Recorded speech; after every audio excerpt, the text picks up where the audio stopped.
देश भर में चल रहे आज़ादी के अमृत महोत्सव के माध्यम से हम उन महान हस्तियों को याद कर रहे हैं जिन्होंने देश की आज़ादी में अपना अहम योगदान दिया है। इसी कड़ी में आज पेश है क्रांतिकारी प्रमथनाथ मित्रा की कहानी। 24 मार्च 1902 को बंगाल प्रेसिडेंसी में स्वतंत्रता सेनानी प्रमथनाथ मित्र ने क्रांतिकारी संगठन अनुशीलन समिति का गठन किया था। श्री अरबिंदो घोष के छोटे भाई बारेंद्र कुमार घोष को अनुशीलन समिति का प्रमुख बनाया गया।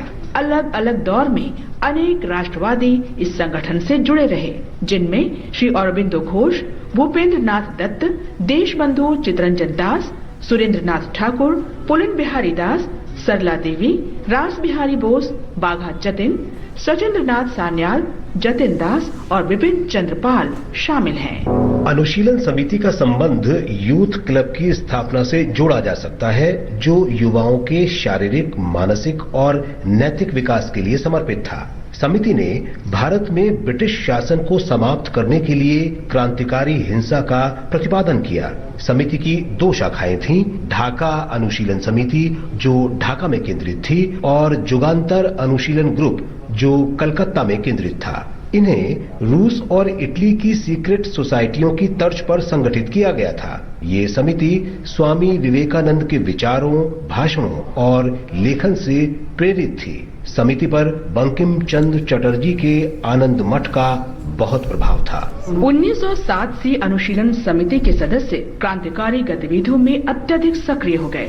अरबिंदो घोष और विपिन चंद्रपाल ने मार्च 1906 में बंगाली राष्ट्रवादी साप्ताहिक जुगांतर न्यू एरा और उसके अंग्रेजी संस्करण वंदे मातरम का प्रकाशन शुरू किया। उनके माध्यम से भारतीय नागरिकों में क्रांतिकारी भावना पैदा करने के लिए सशस्त्र आंदोलन शुरू करने की शिक्षा दी जाती थी। मुजफ्फरपुर में हत्या बंगाल के क्रांतिकारी हिंसक इतिहास में सबसे अधिक प्रसिद्ध घटनाओं में शामिल है। उसके बाद खुदीराम बोस और प्रफुल्ल चाकी बंगाल की जनता के नायक बन गए। बाद में कलकत्ता के माणिक टोला गार्डन में बम बनाने के कारखाने का पता चला तथा कथित अलीपुर षड्यंत्र केस में बारेंद्र कुमार घोष पर मुकदमा चलाया गया। अलीपुर केस के बाद कई गिरफ्तारियां हुई और अनुशीलन समितियों के कार्यालयों में छापे मारे गए। अनुशीलन समिति की क्रांतिकारी गतिविधियों से सचेत होकर अंग्रेजों ने उसे कुचलने के कई प्रयास किए। समिति और गदर पार्टी की गतिविधियों के कारण डिफेंस ऑफ इंडिया एक्ट 1915 लाया गया। प्रथम विश्व युद्ध के बाद क्रांतिकारी गतिविधियों से निपटने के लिए कठोर रॉलेट एक्ट बना।